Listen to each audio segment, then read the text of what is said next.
Hi friends, ఈరోజు మనం అయితే నిల్వ పచ్చడి టమాటాతో ఎలా ప్రిపేర్ చేస్తున్నామో చూసేద్దాం. చింతపండులో ఇలా వాటర్లో నానబెట్టుకోవాలి. స్టవ్ పైన కడాయి పెట్టుకున్నాం. దాంట్లో వాటర్ అంతా ఇంకేంత వరకు టమాటాలు మగ్గించుకుందాం.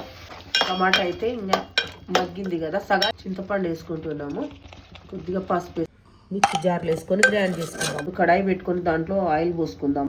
ముందుగా ఆవాలు వేసుకుంటాం. శనగపప్పు, జీలకర్ర, మెంతులు, మిర్చి, ఉల్లిపాయలు, ఇదిగా హింగో వేసుకుందాం. మిక్సీ వేసి పెట్టుకున్న టమాటా ఉప్పులో వేసుకుందాం. ఇప్పుడు ఉప్పు అయితే వేసుకోవాలి. కారం వేసుకుందాం. మెంతులు, జీలకర్ర, ఆవాలు ఇవన్నీ వేపుకుందాము. గ్రైండ్ చేసుకుందాం. మిశ్రమం అయితే దీంట్లో వేసుకుంటున్నాం. ఇప్పుడు ఒకసారి కలుపుకుందాం. పొట్టున్న ఎల్లిపాయలు ఇప్పుడు పచ్చళ్ళలోకి వేసుకుందాం. ఇట్లంతా పైకి వెళ్ళేంత వరకు ఇక్కడంతా ఉడకాలి. అయితే రెడీ అయిపోయింది.